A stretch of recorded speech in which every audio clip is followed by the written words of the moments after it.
And according to Scotland Yard, the crime took place at 24 Culver Street, Paddington.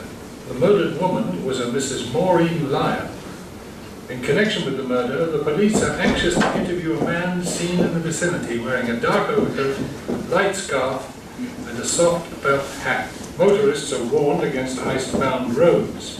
The heavy snow is expected to continue, and throughout the country there will be a certain freezing, particularly at points on the north and northeast coast of Scotland. Mrs. Barlow? Mrs. Barlow! Oh.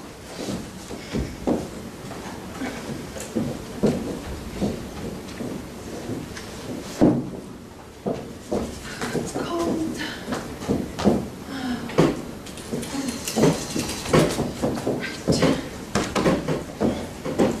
Oh, well, isn't that nice?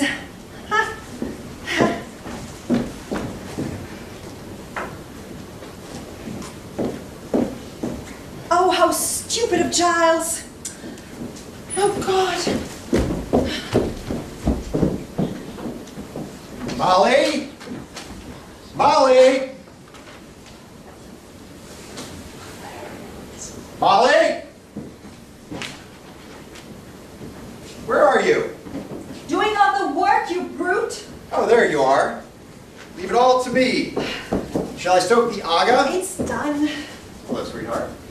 Your nose is cold. Yes, well, that's because I've just come in. Why? Where have you been? Sure you're not out in this weather. Well, I had to go to the village. Something I'd forgotten. Did you get the chicken netting? It wasn't the right kind. Oh. I went to another dump and that wasn't any good either. Oh.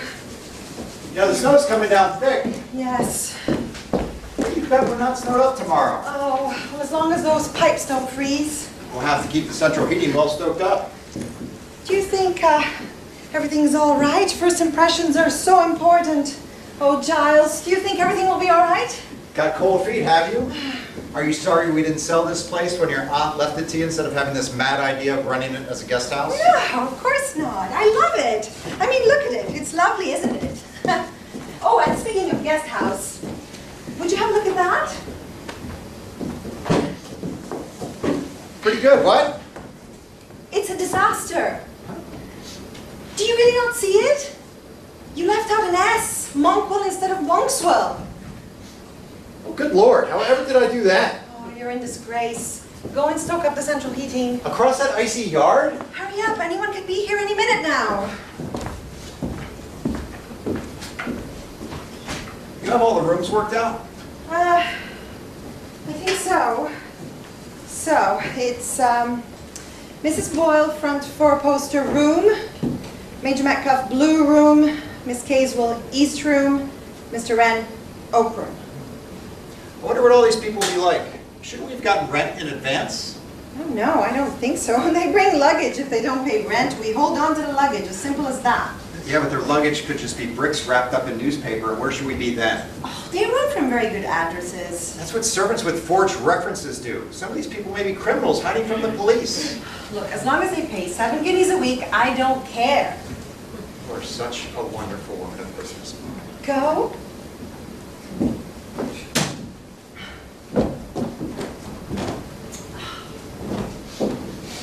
In Scotland Yard, the crime took place at 24 Culver Street, Paddington.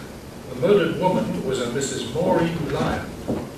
In connection with the murder, the police are anxious to interview a man seen in the vicinity wearing a dark overcoat, light scarf, and a soft felt hat. Motorists are warned against ice-bound roads. The heavy snow is expected to continue, and throughout the country there will be a certain freezing, particularly. Well, how do you do? Thanks so much. The weather is simply awful. Oh, My taxi gave up at your gate. Oh. Wouldn't attempt the drive. No sporting instinct. yes. Are you Mrs. Ralston? Yes. How delightful. My name's Fred. How do you do, Mr. Wren? You know, you're not at all as I pictured you. Oh. I've been thinking you as a retired general's widow, Indian Army. I thought you'd be terrifically grim and benesabish. Oh, well. And that the place would be simply crammed with Binard's brass. Instead, it's heavenly. Oh. Quite heavenly. Lovely proportions. Oh, that's a fake. I'm going to love this place. Have you got any wax flowers or birds of paradise? No, I'm afraid we don't. What a pity. How about a sideboard? A purple, plummy mahogany sideboard with great solid carved fruits on We it. do have that.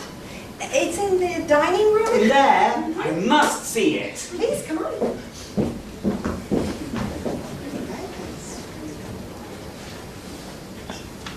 Well, do come and get warmed up. Absolutely perfect. Real bedrock respectability. But why do away with the centre mahogany table? Little tables just spoil the effect. Well, we thought the guests would appreciate them. This is my husband. How do you do? Terrible weather, isn't it? Takes one back to Dickens and Scrooge and that irritating Tiny Tim. So bogus. Of course, Mrs. Ralston, you're right about the little tables. I was being carried away by my feeling for period. I'll just take this up. Ogram, did you say? Yes. I do hope it's got a full poster with little chins roses. It hasn't. I don't think your husband's going to like me. How long have you been married? Are you very much in love? About a year. Why don't you come and see your room? But I do so like knowing all about people. I mean, I find people so madly interesting. Don't you? Some are, some aren't. No, I don't agree. I think they're all interesting. Because you never really know what a person's thinking or what they're really like. For instance, you don't know what I'm thinking about now, do you? Not in the least. Please. The people who really know what other people are like are artists. Right. And they don't know why they know it, but if they're portrait painters, it comes out on the canvas. Are you a painter? No, I'm an architect. My parents, you know, baptized me Christopher in the hope that I would be an architect. Of course, everyone always laughs about it and makes jokes about St. Paul's. However, who knows, I may yet have the last laugh. Chris Wren's prefab nests may yet go down in history. Right. I'm going to like this place. Oh, good. I find your wife most sympathetic Indeed. and really very beautiful. Oh, don't be absurd. There, isn't that just like an English woman? Compliments always embarrass them. European women take compliments as a matter of course, but English women have all the feminine spirit crushed out of them. There's something very boorish about English husbands. Oh, well, why don't you come and see your room? Shall I? Yes, please. Oh, I will take care of this. Go and stoke up the water boiler.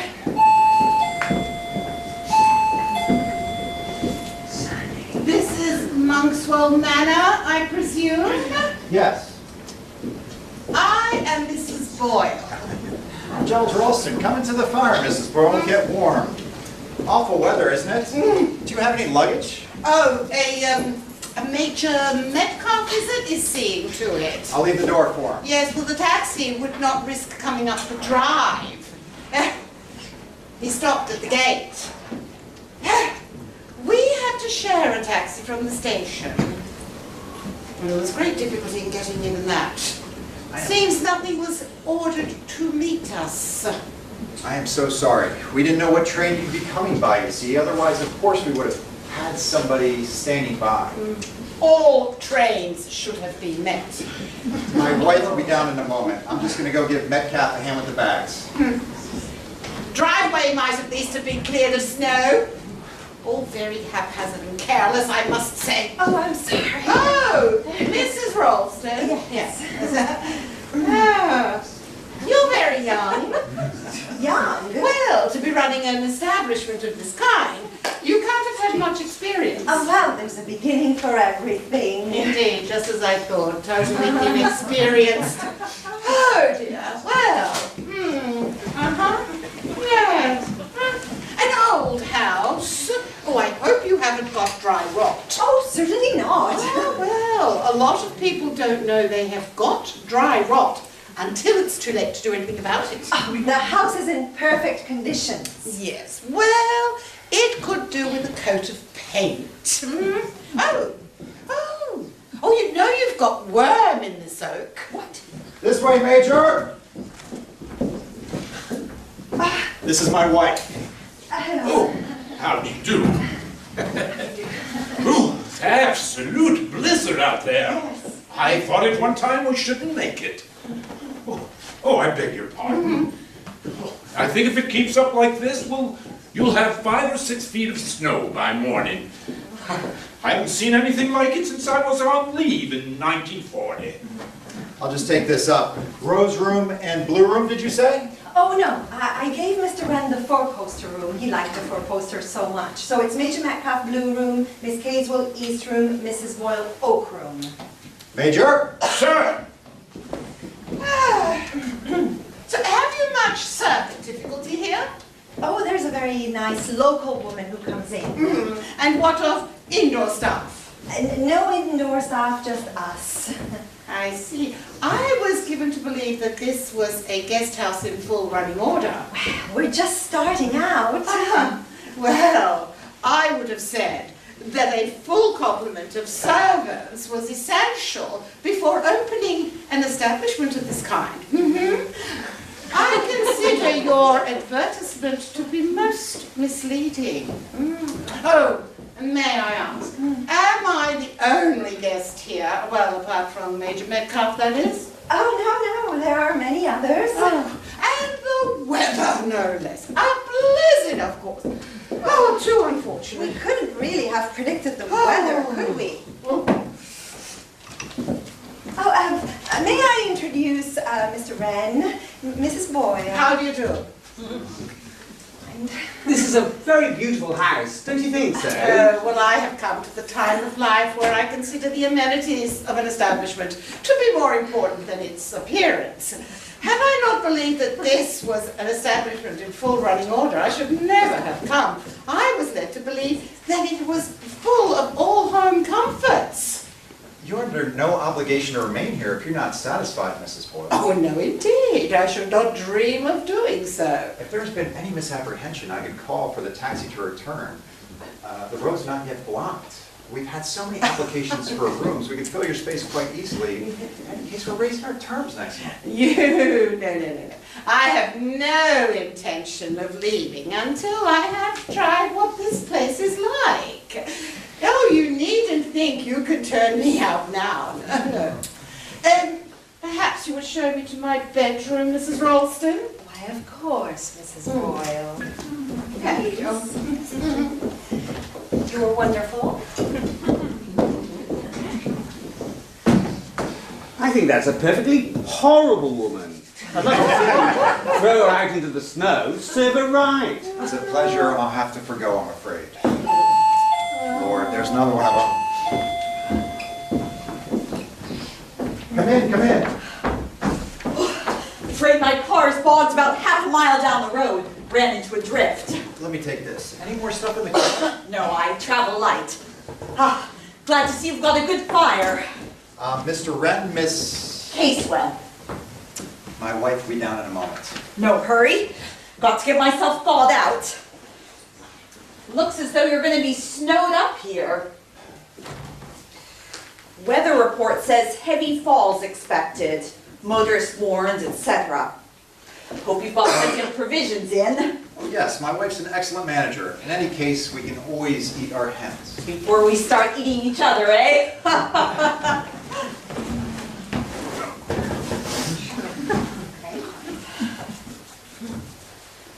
Any news in the paper, apart from the weather?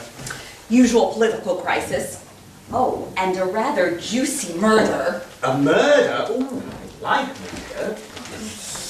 They seem to think it was a homicidal maniac. Strangled a woman somewhere near Paddington. Sex maniac, I suppose. Doesn't say much, does it? The police are anxious to interview a man seen in the vicinity of Culver Street at the time. Tall, wearing darkish overcoat, lightish scarf, soft felt hat. Police messages to this effect have been broadcast throughout the day. Useful description. Could fit pretty well anyone, wouldn't it? When it says the police are anxious to interview someone, is that a polite way of hinting that he's the murderer? Could be. Who's the woman who was murdered? Mrs. Lyon, Mrs. Maureen Lyon. Young or old? Doesn't say. Doesn't seem to have been robbery. I told you, sex maniac. Oh, Here's Miss Casewell, Molly. hello. My way. How do you do? It's an awful night. Would you like to come and see your room? There's hot water if you'd like a bath. You know what? I would. Oh, good. Please.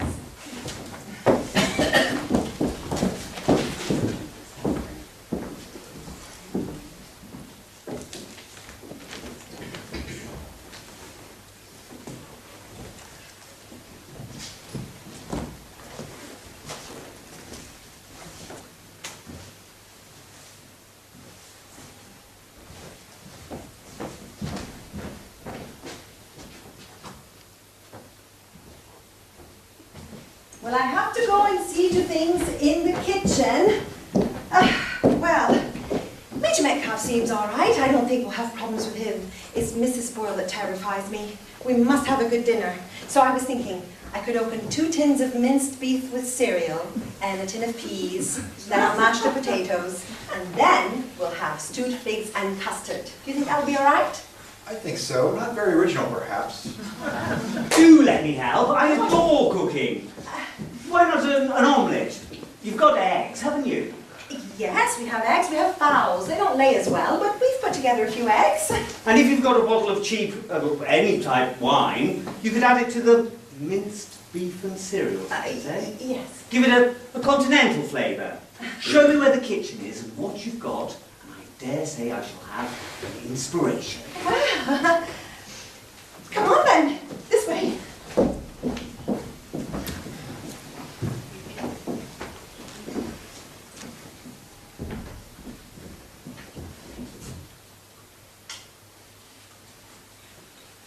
Oh, isn't he sweet? He's put on an apron and is gathering all things, says not to come back for half an hour. Well, if the guests want to cook, saves us a lot of trouble. Why on earth did you give him the best room? I told you, he liked the 4-poster. You like the pretty 4 posters. Twerp.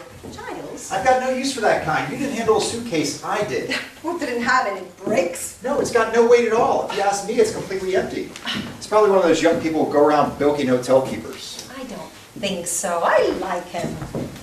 It's Miss Casewell that I find a bit peculiar, don't you think? Terrible female, if she is a female. It seems a bit odd that all our guests are either peculiar or strange. Though Major Metcalf seems nice, don't you think? Probably drinks. At any rate, we know the worst now. They've all arrived. Well, who can that be? Probably the Culver Street murderer. Oh, Giles, don't. Oh, 1,000 pardons. Where am I? This is Monkswell Manor Guest House. Oh, what stupendous good fortune.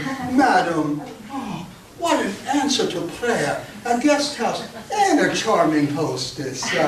Alas, my Rolls Royce has hit a snowdrift. Blinding snow everywhere. I do not know where I am.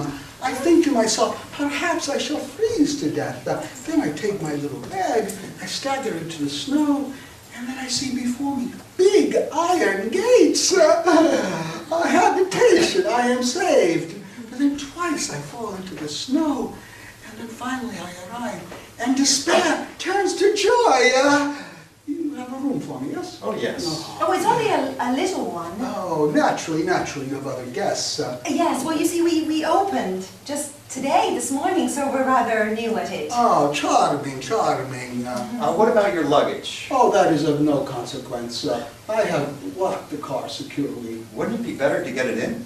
Oh, I can assure you, on a night such as this, there are no thieves abroad. As for myself, my wants are very simple. I have all that I need right here in this little bag. Yes, all that I need. Well, then do get warmed up. I'll go see to your room. It's rather cold, I'm afraid, as it faces north, but you see all the other ones are occupied. Ah, you have several guests then. Yes, there's Major Metcalf, Mrs. Boyle, Miss Casewell and a young man called Christopher Wren, and now there's you. Yes, the unexpected guest. The guest you did not invite. The guest who just arrives from nowhere out of the storm.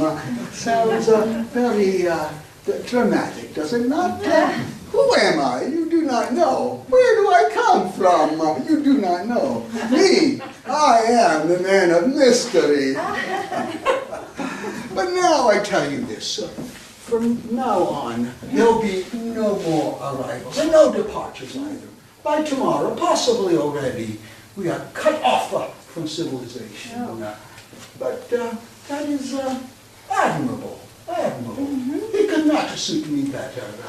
My name, by the way, is Paravicini. Oh, well, ours is Ralston. Ralston, Mr. and Mrs. Ralston. Yes. And this is a Monkswell Manor guest house. Yes, Monkswell Manor guest house. Perfetto! Perfetto!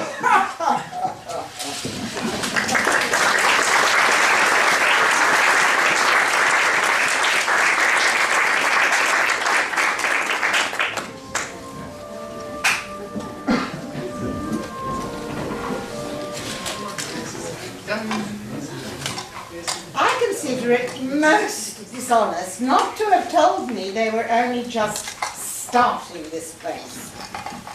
Everything's got to have a beginning, you know. Excellent breakfast this morning. Good coffee. Scrambled eggs. Homemade marmalade. All nicely served, too. Little woman does it all herself. Amateurs, there should be a proper staff. Excellent lunch, too. Corned beef. Oh, but a very well disguised corned beef. Red wine in it. Mrs. Ralston said she'd make a pie for us tonight. A very comfortable beds, too. At least mine was. Hope yours was, too. It was adequate. But I don't see why the best bedroom should have been given to that very peculiar young man. You got here ahead of us. First come, first served. From the advertisement, I got quite a different impression of what this place would be like. A comfortable writing room, a much larger place altogether, with bridge and other amenities. Yeah, a regular old Tabby's delight. I beg your pardon? Yes, I see what you mean. No, indeed, no. I shan't stay here long. Ha! No, I don't suppose you will. Really? What a very peculiar young man. Unbalanced mentally, I shouldn't wonder. Think he's escaped from a lunatic asylum? Well, I shouldn't be surprised. Giles, Yes? can you shovel the snow away again from the back door? Coming. I'll give you a hand, what? Good exercise. Must have exercise. Yes.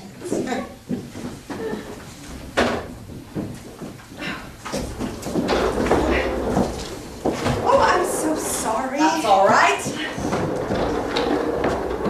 What an incredible young woman. Bringing a carpet sweeper through the front hall. Does she know nothing about housework? Aren't there any back stairs? Oh yes, nice back stairs. Very convenient if there was a fire. Well, then why not use them? Anyway, all the housework should have been done in the morning before lunch. I gather our hostess was cooking the lunch. All very haphazard and amateurish. There should be a proper staff. Easy to get nowadays, is it? No, indeed. Oh, the lower classes have no idea of their responsibilities. Poor old lower classes got the bit between their teeth, haven't they? I gather you are a socialist. Oh, I wouldn't say that. I'm not a red, just pale pink. But I don't take much interest in politics. I live abroad. I suppose conditions are much easier abroad. I don't have to cook and clean as I gather most people have to in this country. Oh, this country has gone sadly downhill. Oh, not what it used to be. I sold my house last year. Everything was just too difficult. Hotels and guest houses are easier. Well, they certainly solve some of one's problems. So, are you over in England for long? Depends. I've got some business to see to. When it's done, I shall go back. To France? No. Italy? No. Okay.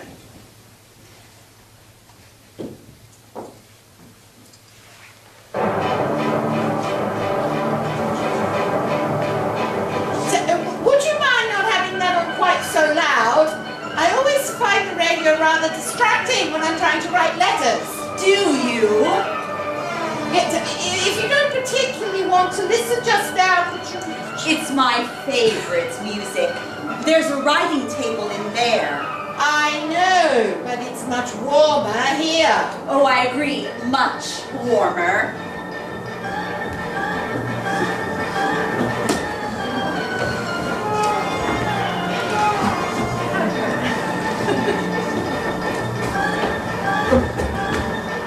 Bloody old bitch.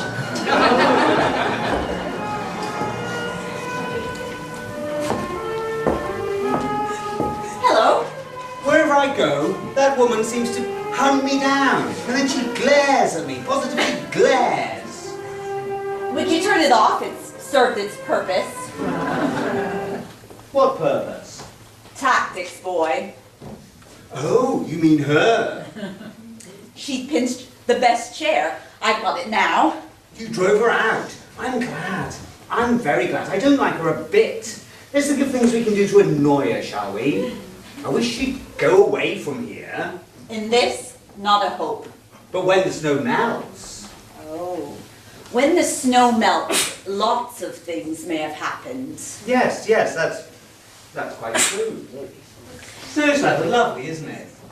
So peaceful and pure. It makes one forget things.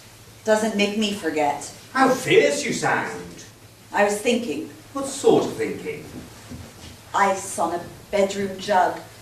Chilblains raw and bleeding. One thin, ragged blanket. A child shivering with cold and fear. My dear, it's too grim. What is it, a novel? You didn't know I was a writer, did you? Are you? Sorry to disappoint you. Actually, I'm not.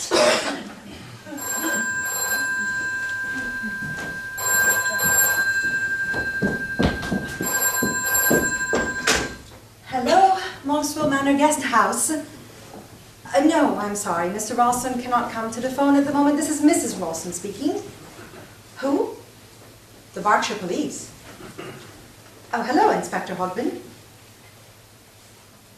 No, but he would never get here. We're snowed up. Yes, completely snowed up. But the roads are impassable. Well, but no, but... Hello? Molly, you know where there's another Spade? Giles, the police have just rung up. Trouble with the police, eh? Serving liquor without a license. They're sending a sergeant or an inspector or something. Nonsense, they'll never get here. Well, that's what I said, but he seemed confident that he would. Not even a Jeep could get through today. Anyway, what's it all about? I don't know, he wouldn't say. Just said that I had to impress on my husband that Trotter, Sergeant Trotter the name was, is coming here and we should follow his instructions implicitly. Isn't that extraordinary? What on earth do you think we've done? Oh, could it be those nylons from Gibraltar? I did remember to get the wireless license, didn't I? Yes, it's in the kitchen dresser. You know, I had a close shave with the card the other day, but it was entirely the other fellow's fault. We must have done something. Probably has something to do with running this place. We probably ignored some tin pot regulation of some ministry or other. You practically can't avoid it nowadays. We should never have opened. Oh, cheer up, darling. Everything's going all right at the moment. I'll go do the boiler. You know, Molly, Come to think of it, it must be something pretty serious if they're gonna send a sergeant trekking out in all this. It must be something really urgent. Ah, there you are, Mr. Ralston. Did you know that the central heating in the library is practically stone cold? I'm sorry, Mrs. Boyle, a bit short on coke. I am spending 7 guineas a week here, 7 guineas, and I do not want to freeze. I'll go stoke it up. Yes, let's go. Mrs. Ralston, may I say that that is a very unusual young man you have staying here. His manners and his ties. Oh, He is a brilliant young architect. I beg your pardon? Christopher Wren is an architect. Oh, my dear young woman, I've naturally heard of Sir Christopher Wren. Of course he was an architect. He built St. Paul's. Really, you young people seem to think that no one has an education but yourselves. I meant this Christopher. His parents called him Christopher because they hoped he'd become an architect, and he is one, or almost is one, so it turned out well in the end. A fishy story, if you ask me. If I were you, I would make some inquiries about him. What do you know of him? As much as I know about you, Mrs. Boyle, and that's that you pay me 7 guineas a week. And nothing else really matters. It doesn't matter whether I like my guests or whether I don't. Well, you're young and inexperienced, and you should welcome advice from someone more knowledgeable than yourself. And what of this foreigner? What about him? Well, you weren't expecting him, were you? To turn away a bona fide traveler is against the law, Mrs. Boyle. You should know that. Why do you say that? Well, weren't you a magistrate sitting on the bench? Yes, but all I'm saying is that this Mr. Paravicini, or whatever he calls Beware, lady! You speak of the devil, and there he is. I didn't hear you come in. Nobody hears me if I do not want them to. I find that very amusing. Oh, indeed. There was a young lady who was sitting at a cafe. Oh, I think I'll go and see if it's warmer in the drawing room so I can finish writing my letters. Ah, my charming hostess looks upset. What is it, dear lady? Oh, nothing. Just a difficult morning because of the snow. Yes, snow makes things difficult. It also makes things very easy. Yes, very easy. What do you mean? Oh, there's a lot you do not know. For one thing, you do not know very much about running a guest house. They say we don't, but we're willing to have a go at Oh, it. bravo, bravo. And I'm not such a very bad cook. Oh, you are without doubt an enchanting cook. Right. May I give you a word of warning, Mrs. Ralston? Of course. You and your husband should not be so trusting. What do you know? Do you have references of these guests of yours? Isn't that usual? Don't they just come? Oh, it's advisable to know something about the people that sleep underneath your roof. Take myself, for example. I turned up saying that my car is overturned in a snowdrift. What do you know about me? Nothing at all. I could be a thief, a robber, a fugitive from justice, a madman, or even a murderer. How much less do you know about your other guests? Well, as far as Mrs. Boyle goes, The drawing room is far too cold to write letters in. I shall finish my letters in here.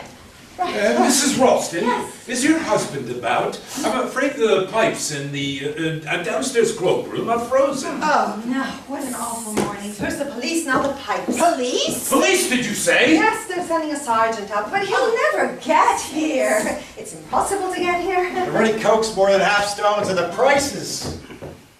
Hello, what's the matter? The police are on their way here. Why? Oh, that's all right. Nobody will get through in this. The roads are all banked up. The drifts must be 5 feet deep. Nobody will get here today.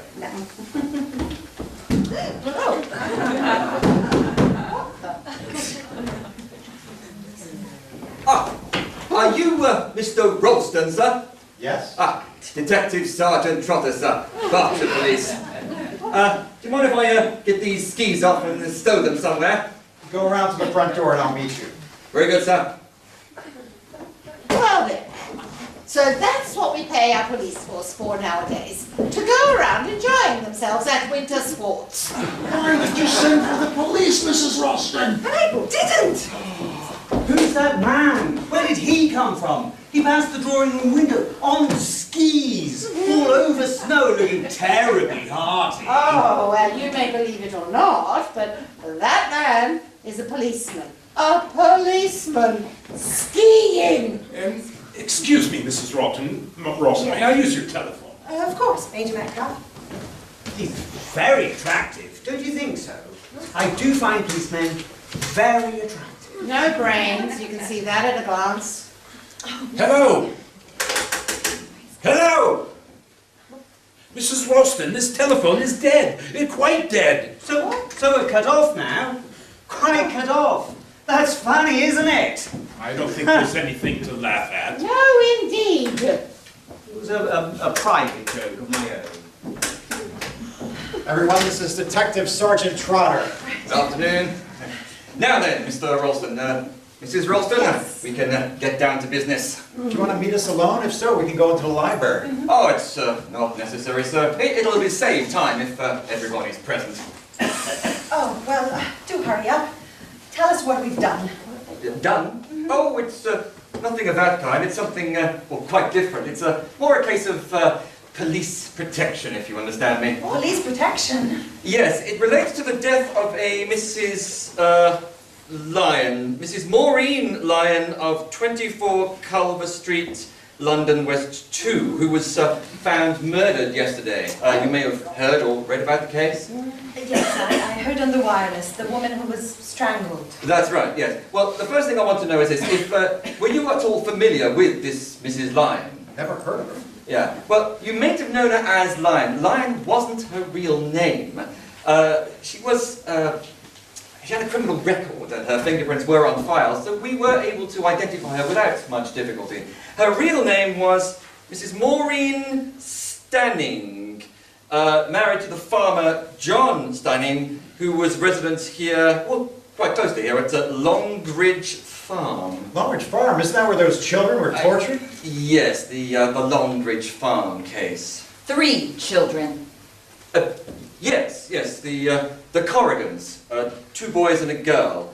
They were brought before the court in need of care and protection, and they were found a home at Longridge Farm with the Stannings.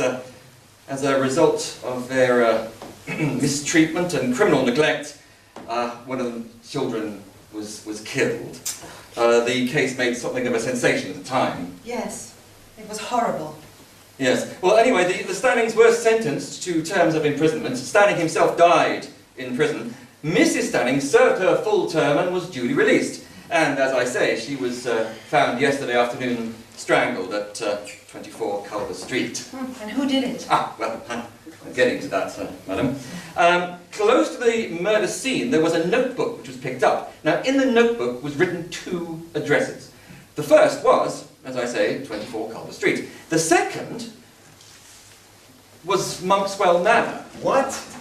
Yes, well, that is the reason why Superintendent Hogben thought it imperative to send me with instructions to take down particulars of everyone here, and to see if there was any sort of connection between yourselves and Longridge Farm. There's nothing. There's absolutely nothing. It must be a coincidence. Well, Superintendent Hogben doesn't think it is a coincidence. He could have come himself, of course, but what with the weather being it is, and seeing as I can ski, he sent me with full instructions to take particulars of everybody here, to report back by telephone, and to take whatever measures I thought necessary to ensure the safety of the household. Safety? What kind of danger does he think we're in? He's not suggesting that somebody's going to be killed here. Oh, well, I didn't mean to frighten the ladies, but yes, that was rather his meaning. But why?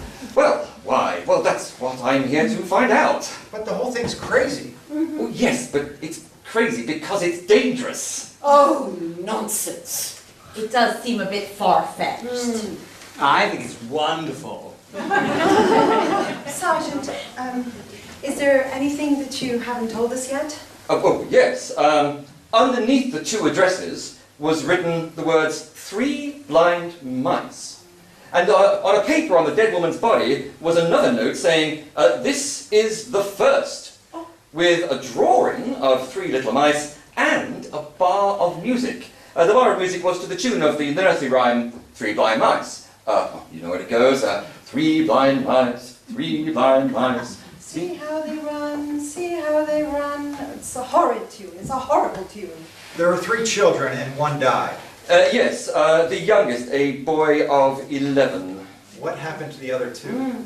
The sister was eventually adopted, but we have no information about her whereabouts at all. The elder brother eventually joined the army, but deserted and has never been seen since. The psychologist's report at the army said that he was definitely a schizophrenic. Little queer in the head, that is to say. And they think that it was he who killed Mrs. Lyon Stanning? Yes. And that he's a homicidal maniac and may try to come here to murder us, but why? Well, again, that's what I'm here to find out from you. Superintendent Hogman does insist that there must be some connection. Now, you yourself, sir, said that you yourself had no connection at all between yourself and the Longridge Farm case. No. And the same goes for you, Mrs. Ralston? No connection. Okay. And what about servants? There are no servants, just us. Which reminds me, if you wouldn't mind, Sergeant, I'll just be in the kitchen if you need anything from me. That'd be perfectly fine, Mrs. Ralston. Now then, could I have all your names, please? Oh, really, this is quite ridiculous.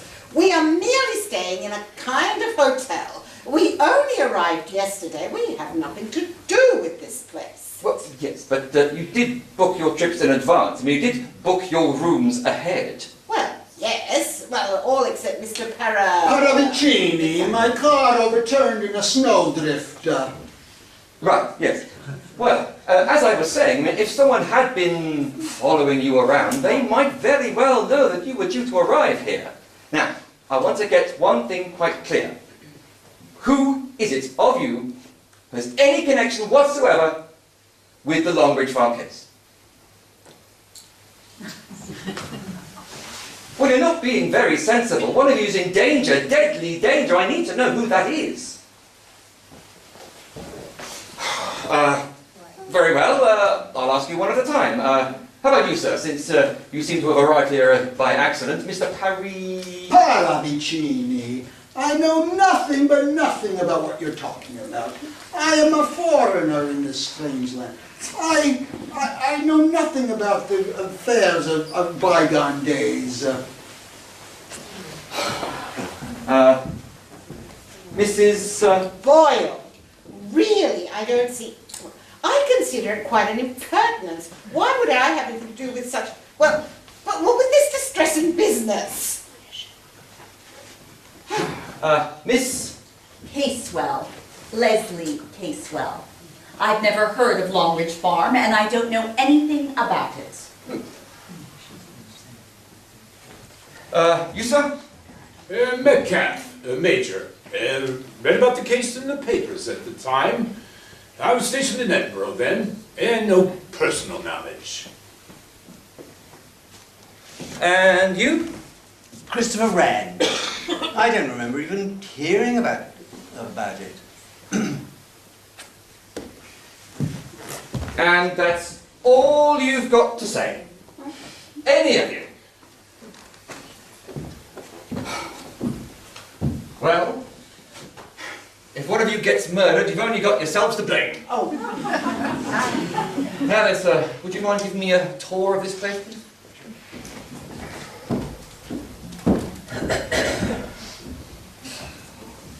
My dears, how melodramatic.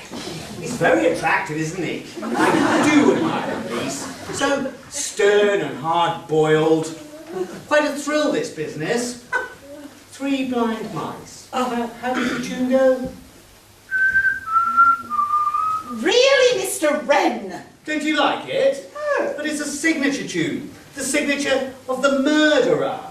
Just fancy what a kick he must be getting out of it. What a lot of melodramatic rubbish. I don't believe a word of it. Just you wait, Mrs. Boyle, till I creep up behind you and you feel my hands on your... Stop! That'll do, Christopher. Well, that's a poor joke anyway. And in fact, it's not a joke at all. Oh, but it is. That's precisely what it is. A madman's joke. That's what makes it so deliciously macabre. If you could just see your faces. Oh, what a thoroughly neurotic and unbalanced young man. Where is Giles? Oh, that Giving our architect. policeman a conducted tour of the house, I Yes. believe. And your architect friend is acting in a most abnormal manner. Well, I suppose it's just a case of the nerves. Oh, nerves? Oh, I have no time for people who say they have nerves. I have no nerves. No.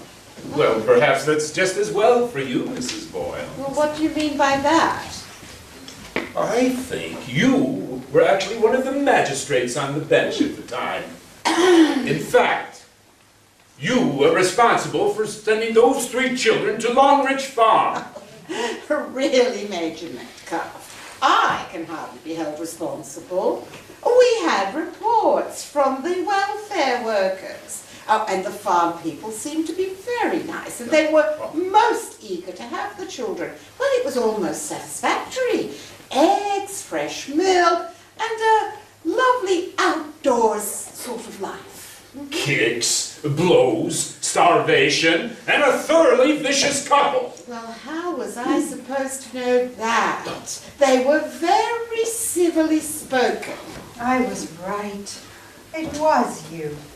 Well, really, one does one's public duty, and all one gets Oh, you is must abuse. forgive me, but I find this all very, very amusing. I enjoy this greatly. I never did like that man. Where did he come from last night? I don't know. Seems a bit of a spiv to me. Looks quite old, too. Yet he moves like a much younger man. You'll be wanting more wood. I'll get it.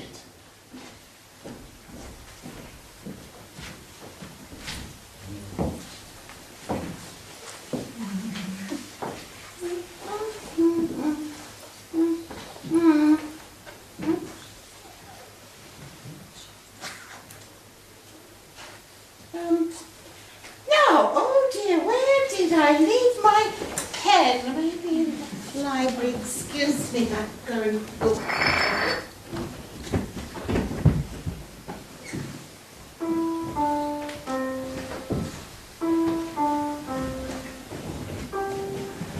It's a horrid little tune. Don't you like it? Reminds you of your childhood, perhaps? An unhappy childhood? I had a very happy childhood.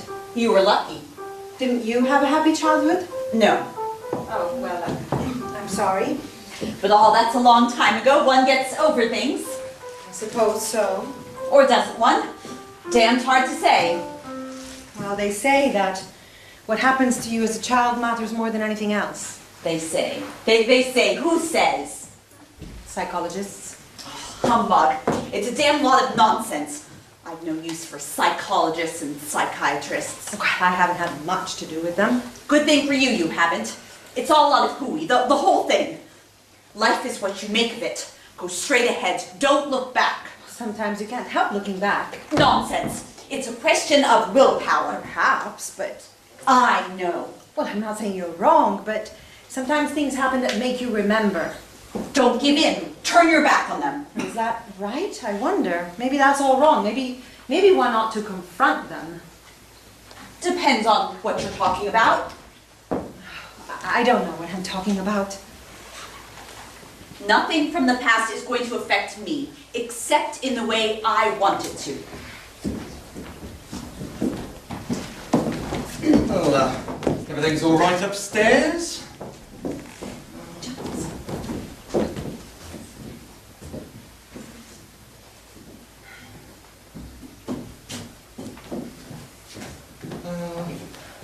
What's in here? A drawing room? Would you mind closing that door? This place is full of drafts. get the lay of the land? Molly, what is all this? Well, that completes the tour. Nothing suspicious, eh? I think I'll report back to Superintendent Hogben. I'm afraid you won't be able to do that. The telephone is dead. What? Since when? Major Metcalf tried to use it just after you arrived. What? Well, it was all right earlier, wasn't it? When Superintendent Hogben did get through. Yes, well, I suppose since then the lines are down with the snow. I wonder. It may have been cut. Cut? But who could cut it? Mr. Ralston, just how much do you know about these people staying in your guest house? We really don't know anything. Ugh. I mean, Mrs. Boyle wrote from a Barnmouth hotel. Major Metcalf wrote from a place, where was it? Leamington? Wren wrote from Hampstead. The Caseville woman wrote from a private hotel in Kensington. Mm-hmm. And as we told you, Paravicini showed up out of the blue last night. Well, I'll look into that, obviously, but there's not much reliance to be taken for that sort of evidence. But Sergeant, if this homicidal maniac is trying to come here to kill us all or to kill one of us, surely we're safe for the moment. He can't get here until the snow melts. Unless he's here already. Here already? Well, why not? I mean, these guests of yours, they all arrived yesterday evening, some hours after the murder. I mean, plenty of time to get here. Yeah, but other than Paravicini, everybody else booked ahead. Well, why not? These crimes were planned. Crimes? There's only been one crime on Culver Street. What makes you so sure there's going to be another one here? Well, there will be one. Well, I hope not. I'm here to prevent that. But that one will be attempted? Certainly. I can't believe it. It's so fantastic. Well, it's not fantastic. It's just facts. Sergeant, do you have a description of this man in London? Yes. Tall, darkish overcoat, soft felt hat, face hidden by a muffler, spoke in a whisper. Now, there are 3 darkish overcoats over there. One of them is yours, Mr. Ralston, and there are 3 soft felt hats. Oh, I don't believe it. You know, it's this telephone that bothers me. I mean, if the wire was cut... Well, I have to get back to the kitchen and cook the vegetables. Is there an extension? I beg your pardon, did you say something? Yes, I said, is there an extension to this telephone line? Yes, up in our bedroom. Ah. Would you mind going up and checking it for me?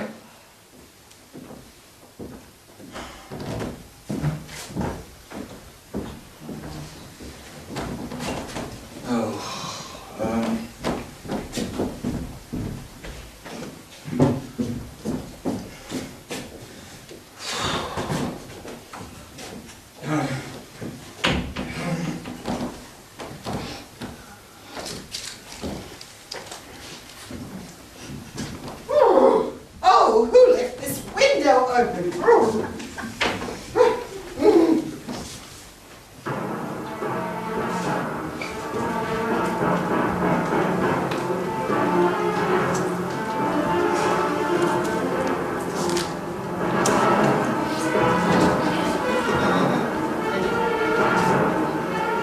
The mechanics of fear.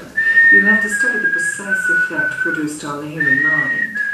Imagine, for instance, Oh, that you are it's alone in you. a room. I can't seem to find a It's decent late program to in the listen to on the radio.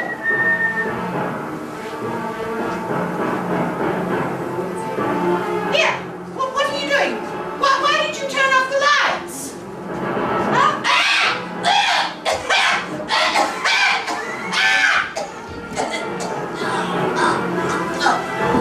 What's that noise? Why is it so dark in here?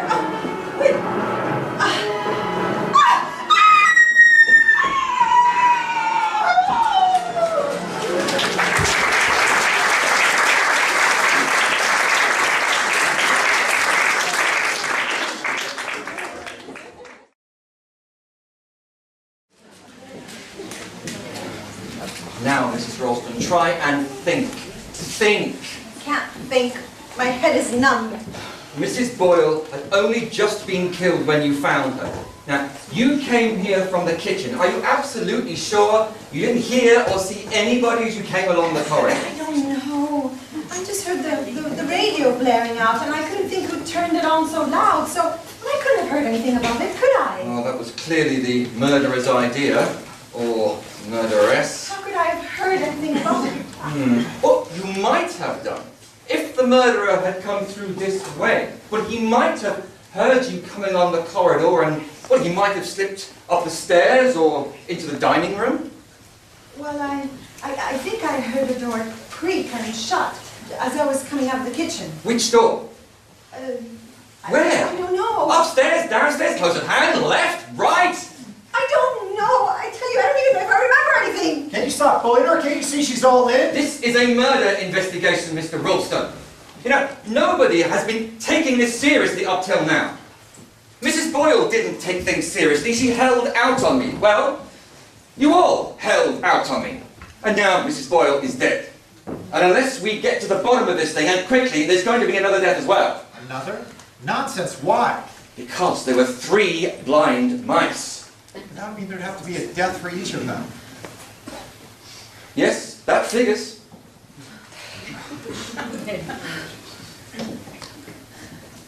Well, why another death here? Why another death here? Because there were only 2 addresses written in the notebook. Now, the first address, 24 Culver Street, well, there was only one possible victim. She's dead. But here at Monkswell Manor, well, there is a wider field. Nonsense. It does seem a most unlikely coincidence that there should be 2 people brought here by chance, both of them with the stand in the Longridge Farm case. Well, given certain circumstances, it doesn't seem that much of a coincidence. Think it out, Miss Casewell. Now, what I want to do is this. I want to get down particulars of where everyone was at the time the murder was committed. Now, you, Mrs. Rawson, have already told me that you were here in the kitchen cooking vegetables. You came through the hallway, through the swing doors, into the corridor, and in here. The radio was blaring, but the light was off, and the corridor was dark. You switched the light on, you saw Mrs. Boyle, and you screamed. Yes, I screamed until finally someone came. Yes, lots of people came all together at the same time, more or less. Now, you, Mr. Ralston, let's have you next. Now, when I was going outside to follow the telephone wire, you went upstairs to the room that you share with Mrs. Ralston to check the telephone extension. Now, where were you exactly when you heard Mrs. Ralston scream? I was still up in the bedroom. The extension telephone was dead too. So I looked out the window to see if I could see any sign of the line being cut. But I couldn't. So when I closed the window again, I heard Molly scream and I rushed down. See. Those simple actions took you rather a long time, didn't they, Mr. Ralston? I don't think so. Well, nevertheless, I should say you definitely took your time over them. I was thinking about something. You said, Mr. Wren, could you give me your account of where you were? I'd been in the kitchen, seeing if I could do anything to help Mrs. Ralston. I adore cooking. After that, I went up to my bedroom. Why? Well, it's quite a natural thing, isn't it, to go up to one's room? I mean, one does want to be alone sometimes. You went to your bedroom because you wanted to be alone. And I wanted to, tidy up. You wanted to tidy up. Anyway, that's where I was. I see. So, you heard Mrs. Ralston scream? Yes. And you came down? Yes. Now, it's curious that you didn't meet Mr. Ralston as you came down the stairs. I came down by the back stairs, they're nearer to my room. I see. Did you go to your room via the back stairs, or did you come through here? I went up by the back stairs too. I see. And you, Mr. Paravicini? I have told you. I was playing the piano in the drawing room over there, Inspector. I see. I'm not an inspector, merely a sergeant. So did anyone hear you playing piano? I expect not. I was playing very, very softly with one finger, like so. I see. You were playing the 3 blind mice. Is that so? Yes, and someone was whistling it too. Whistling it? Where? I'm not sure. Perhaps in the front hall, perhaps on the stairs, perhaps even upstairs in the bedroom. Who was whistling 3 blind mice? Are you making this up, Mr. Paravicini? No. Inspector, excuse me, I mean, Sergeant, I would never do such a thing like that. Very well. So, you were playing 3 blind mice. Yes, I was playing like so, and then I hear the radio playing, very loud, and then I hear someone shouting, and then I hear Mrs. Ralston scream. Okay. So, Mr. Ralston upstairs in his bedroom, Mr. Wren upstairs as well, you through there in the drawing room, Miss Casewell? I was writing letters in the library. I see. And were you able to hear what was going on in here? No, I didn't hear anything until Mrs. Ralston screamed. I see. And what did you do then? I came in here. At once? I think so. You say that you were writing letters when you heard Mrs. Ralston scream? Yes. And then you got up hurriedly from the writing table and came in here? Yes. You know, it's strange that looking in there, into the library, the writing table, I can't seem to see any unfinished letter. I brought it with me.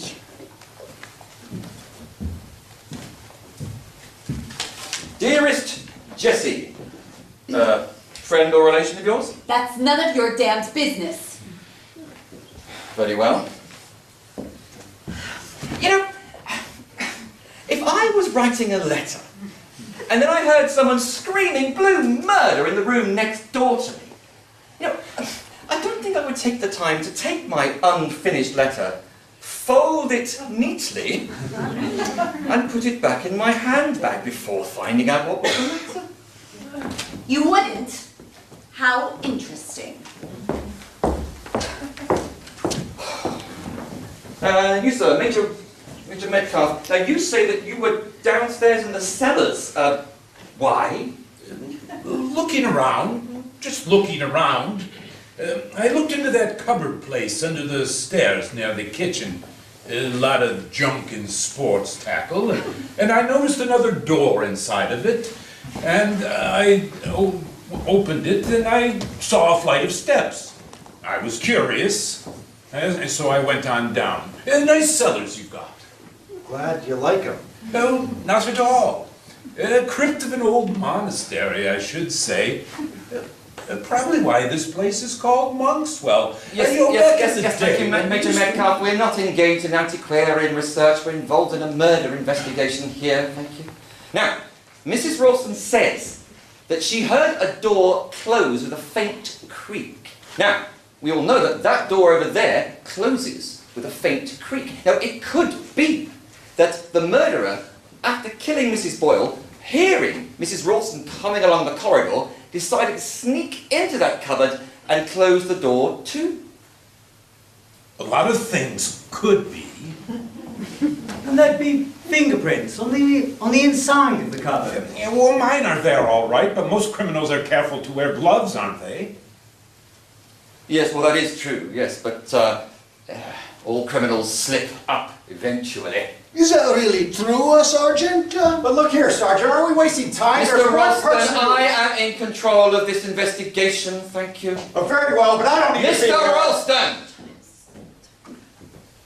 Now, it is not only motive we have to establish, there is opportunity. I can tell you all now that you all have opportunity. Any one of you could have used these staircases. 2, 1, 2. Anyone could have gone up by one, across and down by the other. Any one of you could have gone down to the cellars through the cupboard door down there and come up through a flight of steps up through a trapdoor which leads to the foot of the stairs over there. The vital fact is that every one of you was alone at the time the murder was committed. But look here, Sergeant, you act as though we're all under suspicion, and that's absurd. In a murder investigation, everyone is under suspicion. But you know pretty well who killed that woman on Culver Street. It was the eldest of those 3 children from the farm. A mentally unstable person. Well, damn it all, there's one person right here who fits the bill. It's not true! It's not true! You're all against me! Everyone's always been against me! It's persecution, that's what it is! It's persecution! Steady! No, it's all right, Christopher. No one's against you. Please tell him it's all right. We don't frame people so. To arrest people, we need evidence, and we haven't got any evidence. Yet. I think you're crazy, Molly. And you too. There's one person here who fits the bill, and only as a safety measure should be placed under arrest. It's only fair to the rest of us. Giles, please. Sergeant, may I speak to you a minute? Certainly. Would the rest of you mind waiting in the dining room?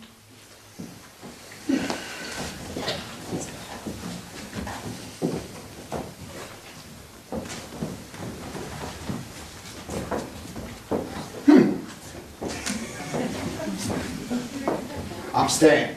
Giles, you Huh? too. I'm staying. I don't Please. know what's come over you, Molly. Giles, please.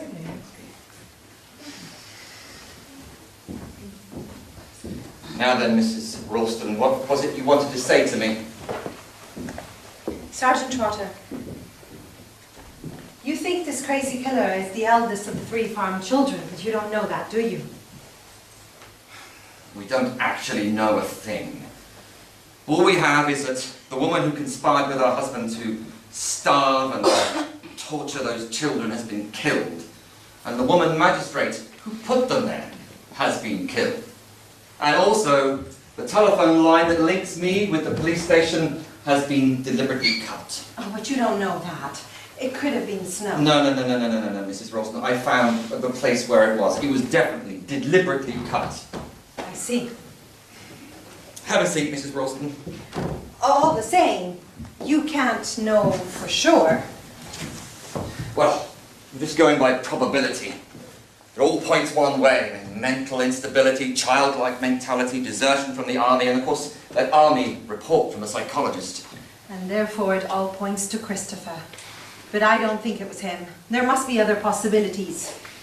Such as? Well, didn't these children have any other relations at all? Well, the mother was a drunk. She died soon after the children were removed from her. And what about the father? Well, the father was a sergeant in the army serving abroad. If he's still alive, he would have been discharged many, many years ago. So you don't know where he is now? Well, we have no information. I mean, to trace him may take some considerable time, but I can assure you that the police take every eventuality into account. But you don't know where he is at this very minute. And if the son is mentally unstable, maybe the father is as well. It's a possibility. So say, well, imagine a soldier coming back from the war after having suffered extensively, finding his wife dead, and his 3 children having gone through a terrible experience, one of them dying from it. His head might be a bit off, and he might be seeking revenge. Well, that's just surmise. But it's a possibility. It's a possibility. So the murderer could be an older man.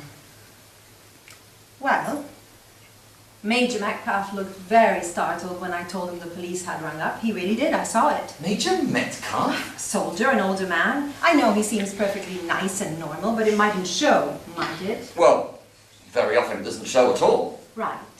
So it's not just Christopher who's a suspect. Major Metcalf is a suspect as well. Any other suggestions? Well, Mr. Paravicini looked very surprised when I told him the police had rung up. Mr. Paravicini? Well, an older man, although he moves like a much younger one. And I don't want to sound melodramatic, but he could be disguised. You know, you seem very keen that it isn't Mr. Wren. Oh, he just looks so helpless somehow, and so very unhappy. You know, let me tell you something, Mrs. Ralston. I mean, ever since I've been here, I've had all possibilities in account.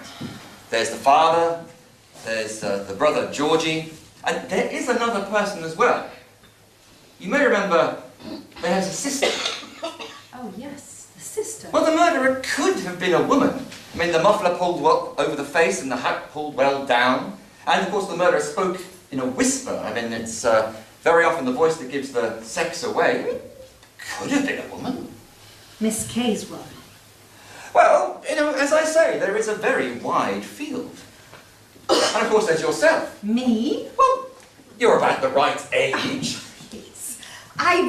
No, Mrs. Ralston, please, anything you tell me about yourself, there's no way I can verify it now.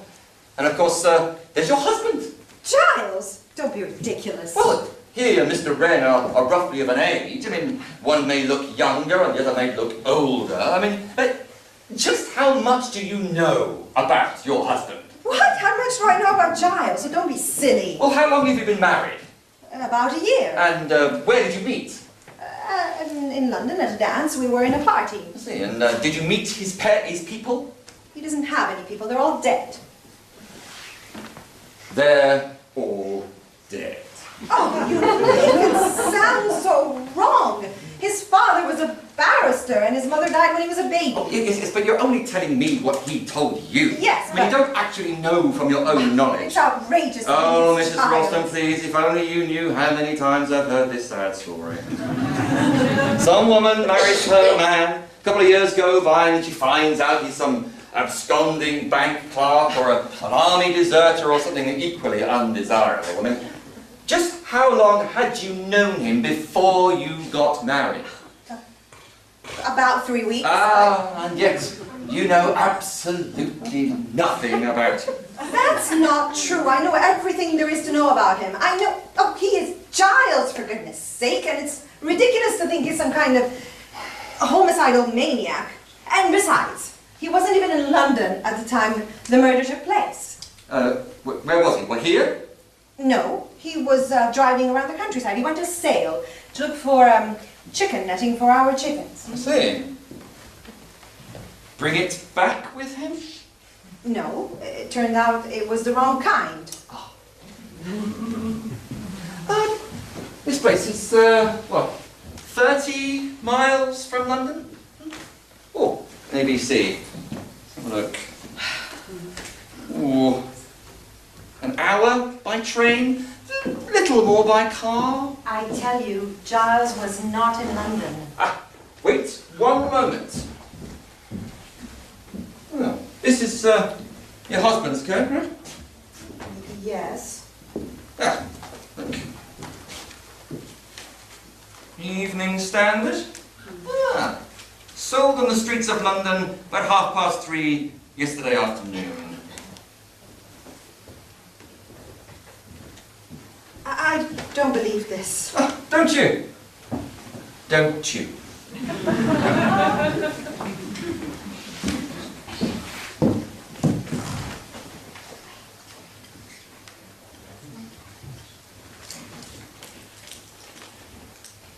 Molly!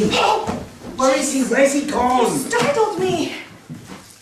Who? The sergeant! Oh, I don't know. Somewhere. He went that way. Is there anywhere I could hide? In the house? Hide? Why?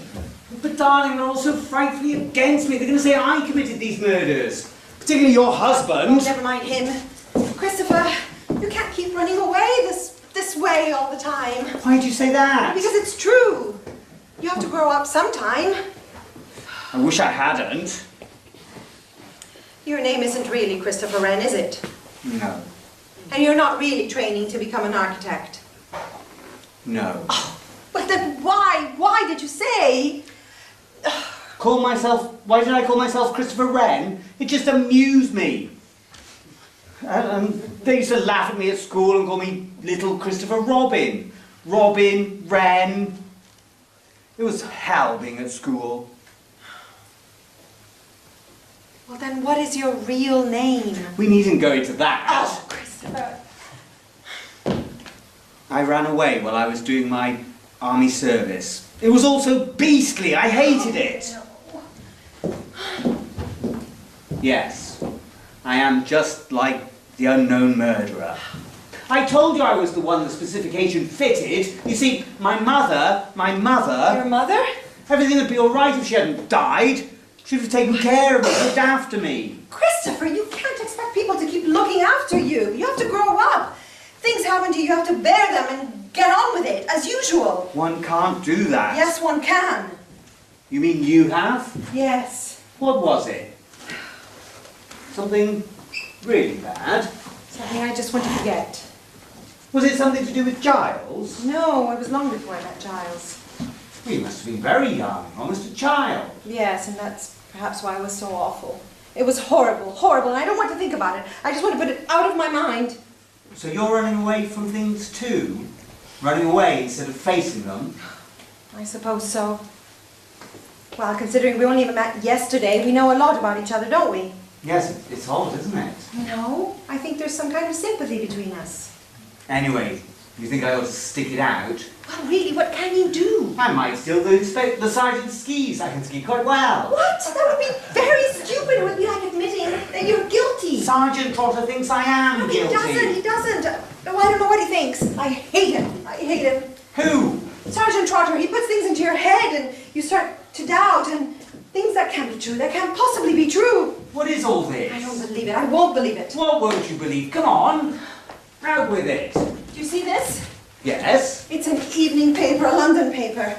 It was in Giles's pocket. But Giles didn't go to London yesterday. Well, if he was here all day. But he wasn't. He was driving around the countryside looking for chicken netting that he didn't find. Well, that's okay. Probably he did go up to London after all. Well, then why lie to me? Why not tell me? Why tell me that he was driving around the countryside? Perhaps with news of this murder. But he didn't know about the murder. Or did he?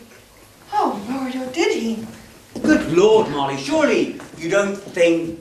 The sergeant doesn't think... You don't know what to think. The sergeant puts things into your head and you begin to doubt and suddenly someone that you love and care for becomes a stranger. And I don't know what to believe. You seem to be interrupting something. No, we were just talking. And I should get back to the kitchen. I have the pie to make. I'll give you a hand. No, you won't. Giles! Tete-a-tetes aren't very healthy things at present. Keep out of the kitchen and keep away from my wife. Giles! But really, look here. Keep away from my wife, Red. She's not going to be the next victim. So that's what you think about me? I've already said so, haven't I? There's a killer loose in this house. It seems to me you fit the bill. I'm not the only one to fit the... See who else does. I tell you, I'm worried about my wife's safety. So am I. I'm not going to leave you alone here with her. All right, Christopher. What the hell? Stop. Christopher, please.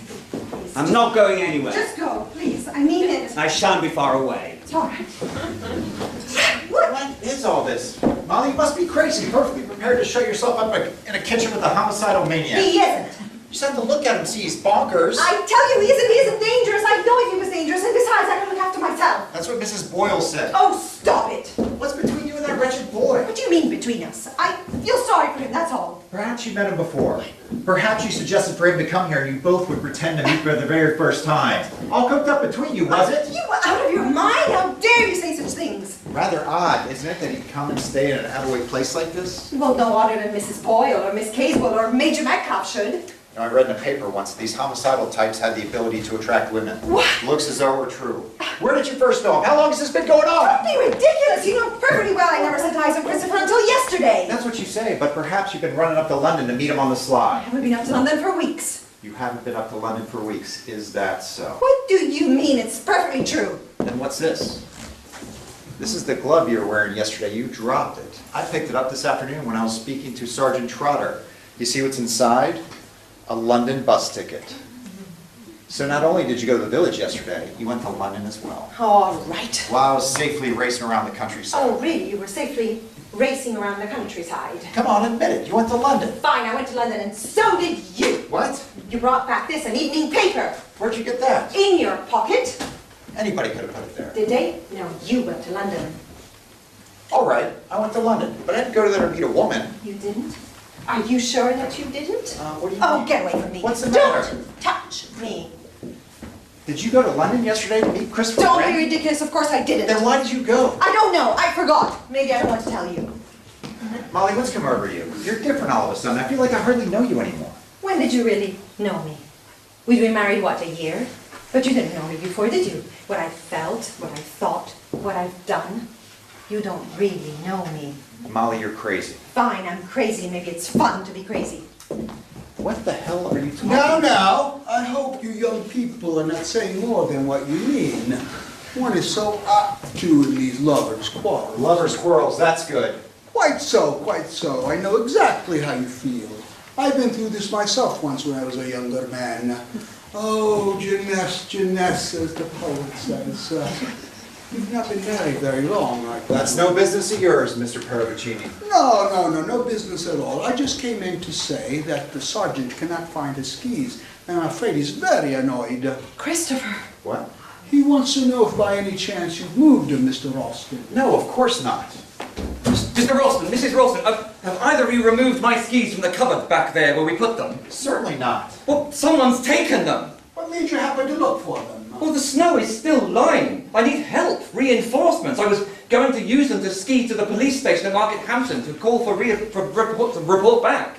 And now you can't. Dear, dear, somebody's made sure you certainly shan't do that. But there could be another reason, couldn't there? Really? What? Maybe somebody may want to get away. What made you say Christopher just then? Nothing. Oh, so our young architect has hooked it, has he? Very, very interesting. Is this true, Mrs. Roscoe? No. Oh, you're here. Thank goodness you're here. Did you take my skis, Mr. Wren? Your skis, Sergeant? No, why should I? Yeah, I just... Well, Mrs. Rostam seemed to think that... No. What I wanted to say is that Mr. Wren enjoys skiing and perhaps he may have gone out for some exercise. Exercise? Look, this is a very serious matter. Someone has removed my only means of communication with the outside world. I want everyone in here at once. I think Miss Casewell went upstairs. Fine, I'll get her. And I left Major Metcalf in the dining room. Major Metcalf? He's not there. I'll try and find him.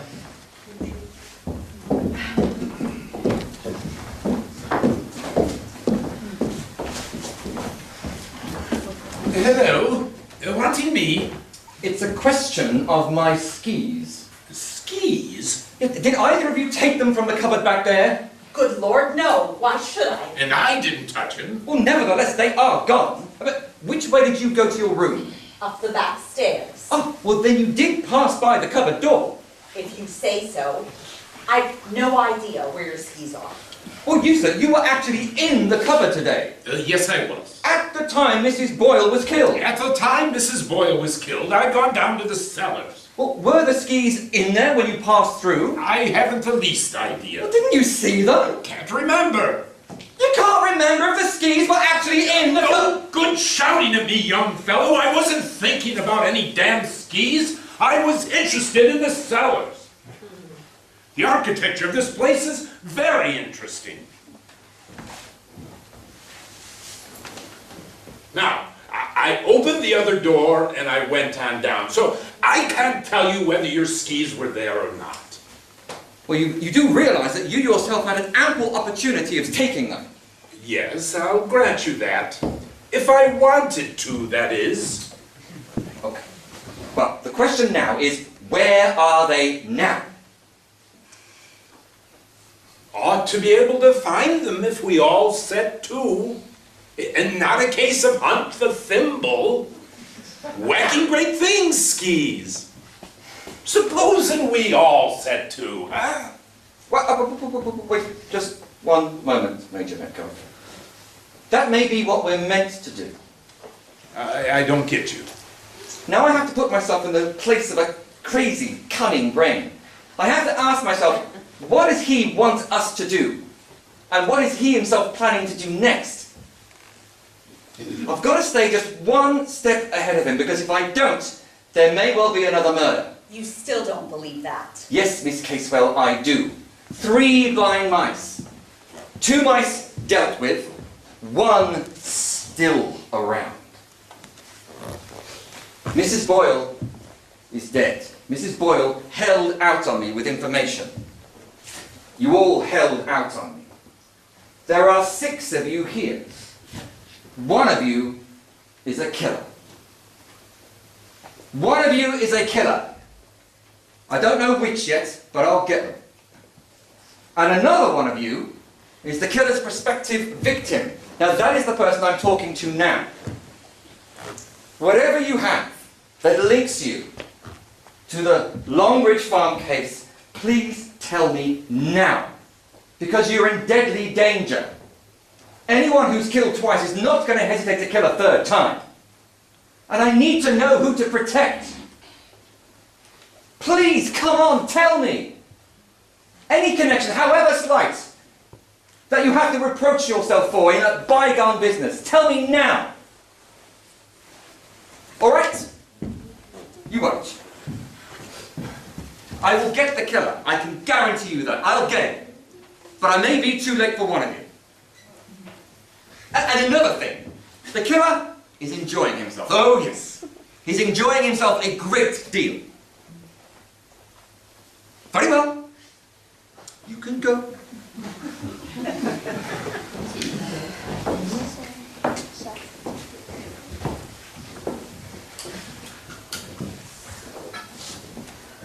of chickens, dear lady. Have you ever tried chicken livers served on toast with foie gras and a rasher of bacon with just a hint of fresh mustard? I will go with you into the kitchen and let us see what we can concoct together. A charming occupation. I'm helping my wife, Paravicini. Your husband is afraid for you. Quite natural under the circumstances. He does not fancy you being alone with me.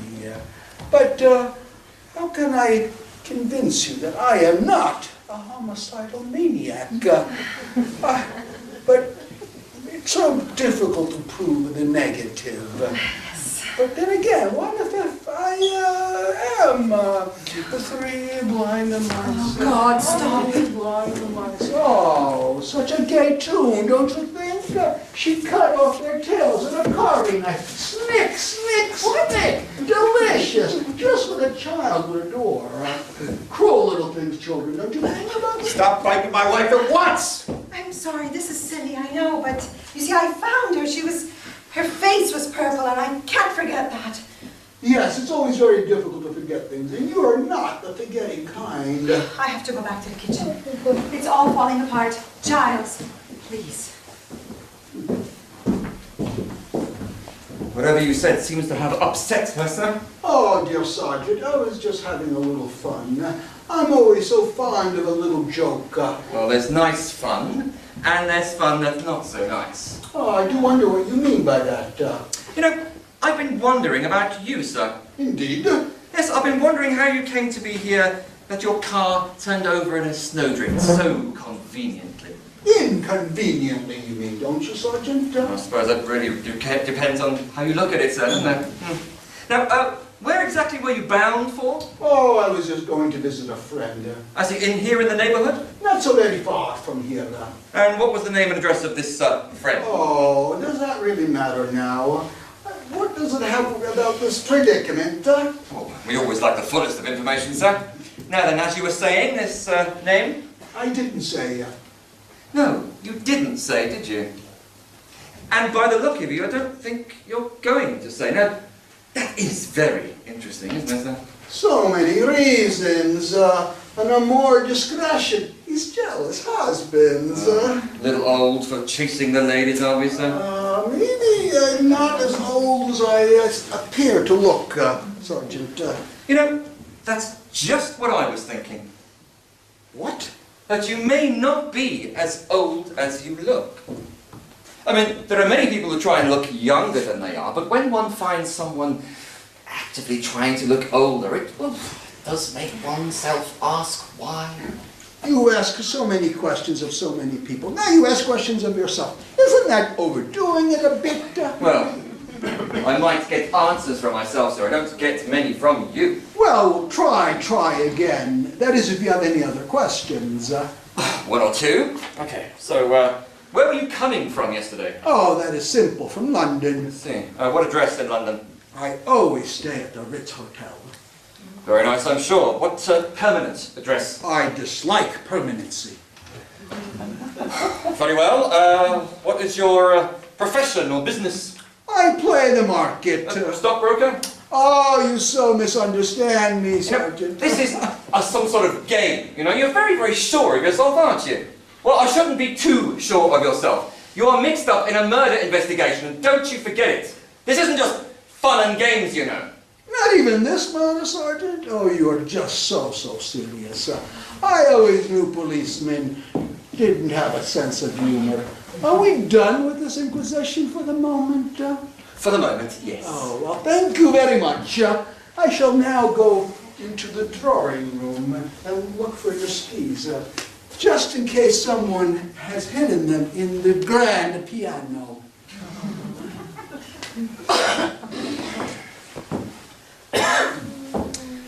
Just a minute, miss.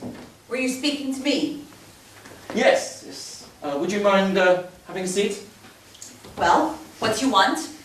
Well, you may have heard me asking some questions of Mr. Paravicini. I heard them. Well, I'd like some information from you, if that's all right. What do you want to know? Full name, please. Leslie Margaret Catherine Casewell. Catherine... I spell it with a K. Okay. Address? Villa Mariposa, Pindor, Mallorca. That's in Italy? It's an island, a Spanish island. Quite so. Address here in England? Care of Morgan's Bank, Leadenhall Street. No other English address? No. How long have you been staying in England? A week. I see. And you've been staying since your arrival? At the Ledbury Hotel, Knightsbridge. I see. And what brings you to Monkswell Manor? I wanted somewhere quiet in the country. I see. And when did you, or do you, how long do you intend to stay? Until I have finished what I came here to do. I see. And what was that? And what was that? What did you come here to do? I beg your pardon. I was thinking of something else. Well, you haven't answered my question. You know, I really don't know why I should. It's a matter that concerns me alone, a strictly private affair. Well, all the same, Mrs. Davis. No, I don't think we'll argue about it. All right. Would you mind telling me your age? Not in the least. It's on my passport. I'm 39. 39. You're thinking I look older. It's quite true. I see. Is there anyone in England who can vouch for you? My bank can reassure you as to my financial position. I can also refer you to a solicitor, a very discreet man. I'm in no position to offer you a social reference. I've lived most of my life abroad. In, Mallorca. Mallorca and other places. Were you born abroad? No. I left England when I was 13. You know, I can't quite make you out, Miss Casewell. Does it matter? I don't know. What are you doing here? It seems to worry you. Well, it does a little. You say your name was Casewell. What was your name when you left England? Well, it's my name now. What was your name then? It was a long time ago. I've forgotten. There are certain things one doesn't forget. Perhaps. Unhappiness. Despair. I dare say. What's your real name? I told you, Leslie Margaret Catherine Casewell. Catherine? What on earth are you doing here? Oh God. I wish to God I'd never come here. I always thought the police weren't allowed to give people the third degree. I was merely interviewing Miss Casewell. Well, you seem to have upset her. What did he do? No, it's nothing. It's this murder. It's so horrible. It came over me suddenly. I'll go to my room.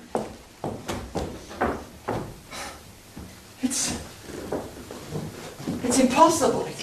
I can't believe it. What can't you believe? 6 impossible things before breakfast? Like the Red Queen? Yes, it's rather like that. Jimmy, you look as though you've seen a ghost. I've seen something I should have seen a long time ago. But blind as a bat I've been. But now, I might finally be getting somewhere. Ah, the police have a clue? Yes, Mr. Wren, finally the police have a clue. I want everyone back in here now. Do you know where they are? Where are they? Giles and Molly are in the kitchen. I've been helping Major Metcalf look for your skis. We looked in all the most entertaining places, but to no avail.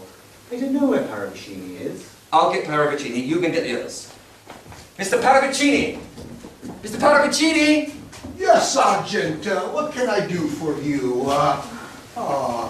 Little old policeman can't find his skis and doesn't know where to find them. Leave them alone and they'll come home, dragging a murderer behind them. What is all this? Major Metcalf, have a seat. Mrs. Ralston. Must I come now? It's very inconvenient. There are things that are more important than meals. Mrs. Boyle will not be needing another meal. Oh, that's a very tactless thing to say, Sergeant. Well, I intend to get cooperation. This is, by the way, I'm going to do it. Now, Mr. Ralston, would you be so kind as to go upstairs and bring Miss Casewell down? Tell her it'll only be for a few minutes. Thank you. Have your skis been found, Sergeant? No, not yet, but I've got a pretty shrewd idea of who took them and as to why. But I will not say anything else at the moment. Please don't. I always think the explanation should be kept till the very end. The exciting last chapter, you know. This isn't a game, sir. Now that's where I think you're wrong. I think it is a game. So you think for somebody. You think the murderer is enjoying himself, is he? Maybe. Maybe. What is happening? Ah, Miss Casewell, Mrs. Ralston, please take a seat. Now, please everyone, I want your attention. At the time of the murder, just after I took statements from you all, these statements related to your positions when the murder was committed. Now these statements were as follows. Mr. Ralston was upstairs in his bedroom. Mrs. Ralston was in the kitchen. Mr. Wren was upstairs. Miss Casewell in the library. Major Metcalfe in the cellar. Correct. Mr. Paravicini in the drawing room. Now, those were the statements you made.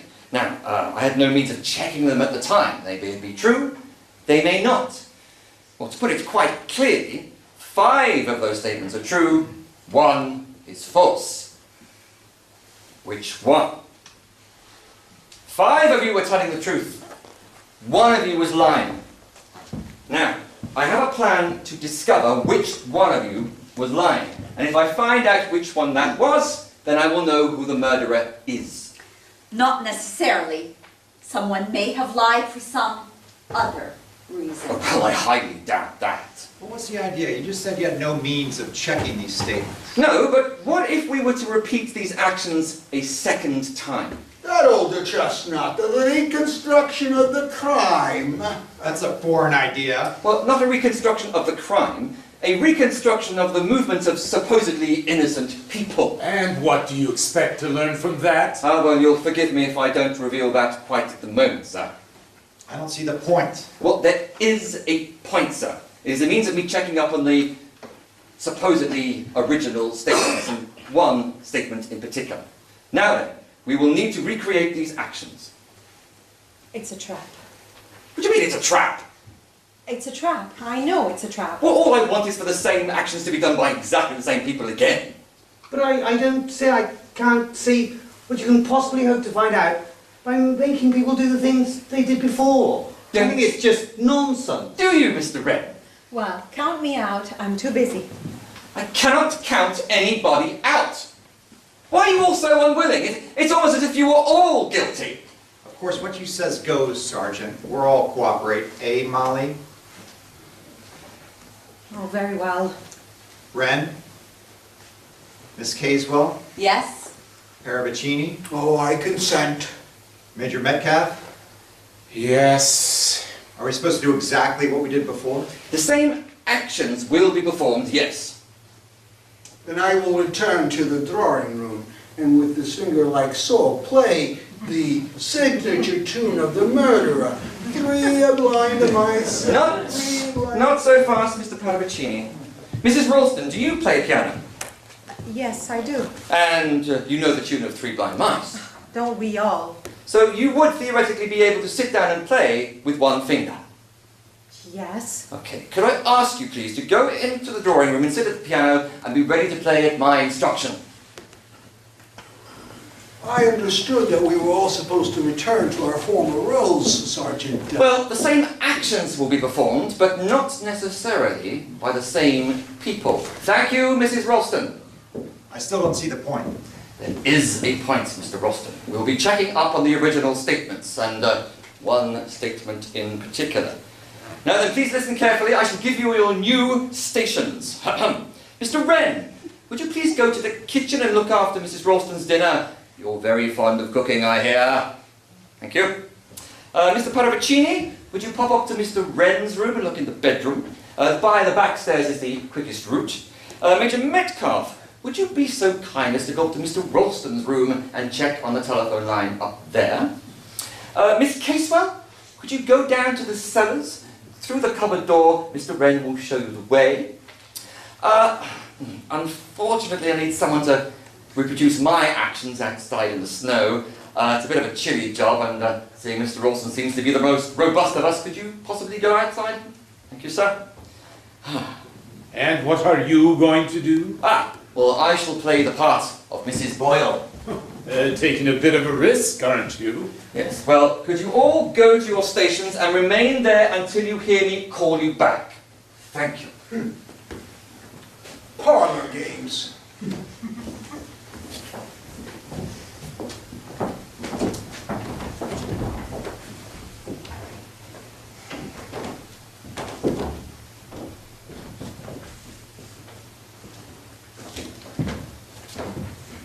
Mrs. Ralston, could you count to 10 and then begin to play?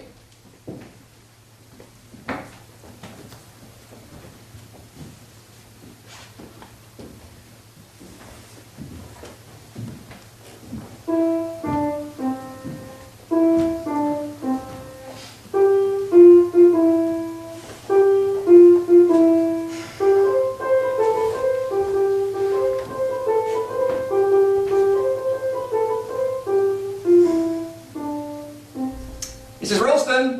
Mrs. Ralston! What is it? What is it? You look, pleased with yourself. Have you found what you were looking for? Yes, I've found exactly what I was looking for, Mrs. Ralston. You know who the murderer is? Oh, yes. I know. Which one of them? Well, you should know, Mrs. Ralston. Me? Yes, well, you've been extraordinarily foolish, you know. You've run a great chance of being killed by holding out on me. As a result, you've put yourself in serious danger on more than one occasion.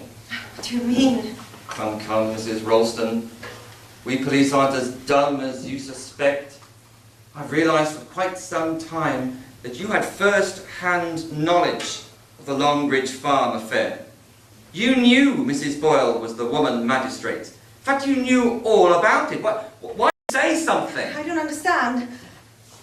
Well, I just wanted to forget. Your maiden name was Waring? Miss Waring? Yes. Miss Waring, you taught school. School at the place where those children were sent. Isn't it true, Miss Waring, that Jimmy, the little boy who died, managed to write a letter to you? A letter begging for help. You never replied to that letter. I couldn't. I never got it. I just didn't bother. No, that's not true. I was sick. I got pneumonia and the letter got put away with many other ones. I only found it until much later, and by then the child was dead. Waiting for me, hoping that I would help him, gradually losing hope. Do you know how this has haunted me since then? Have you any idea? If only I had found the letter before, if only I had... It's monstrous these things should happen. Yes. It's monstrous.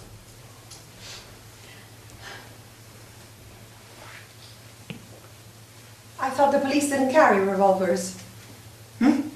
Oh!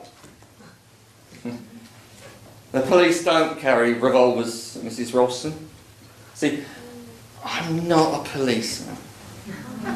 You see, you thought I was a policeman because I rang up from a call box, supposedly from police headquarters, telling you that Sergeant Trotter was on his way. And then I went up to the front door and cut the telephone wire. You see, do you know who I am, Mrs. Ralston? I'm Georgie. I'm Jimmy's brother, Georgie. Now, you better not scream, Mrs. Ralston, because if you do, I'm going to fire this revolver. Now, I want to talk to you, Mrs. Ralston. I want to talk to you, Mrs. Ralston. Jimmy died. The cruel woman killed him. They put her in prison. The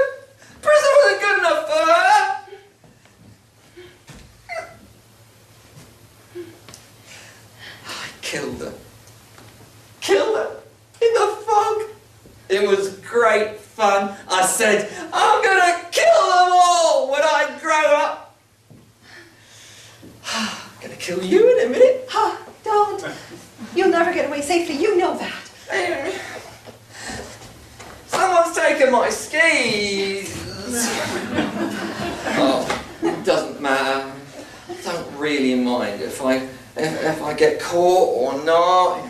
It's been great fun pretending to be a policeman and chasing after you. That will make a lot of noise.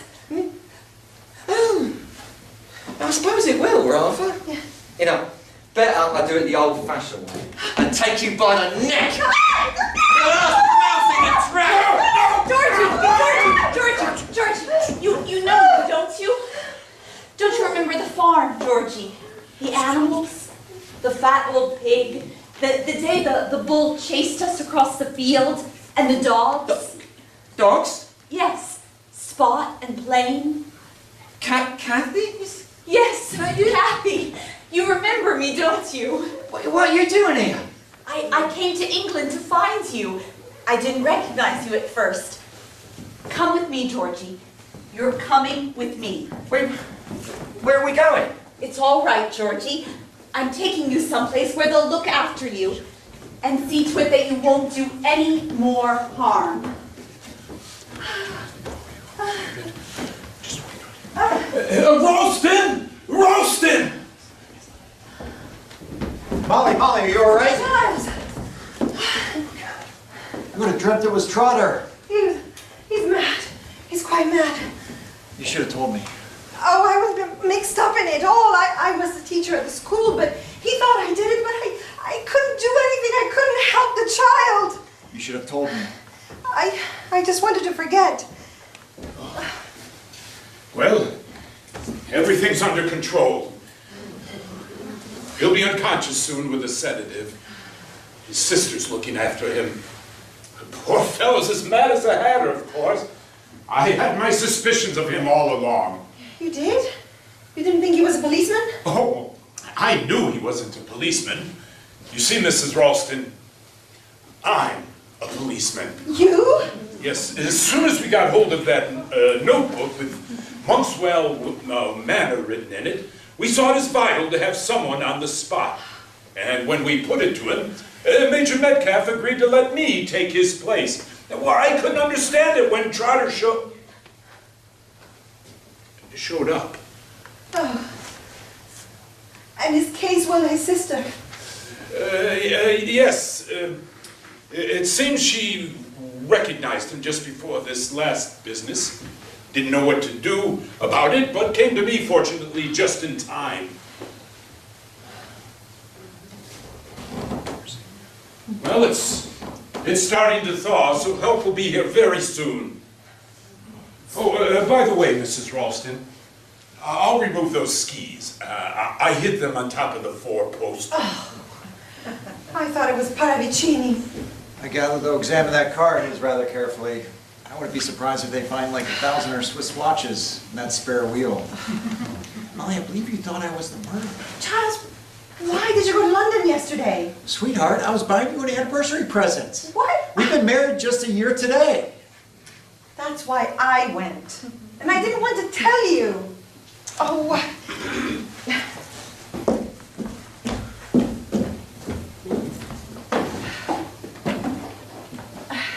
Here.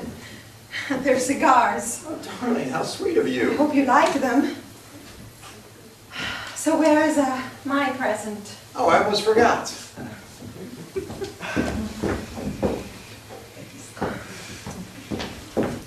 It's a hat.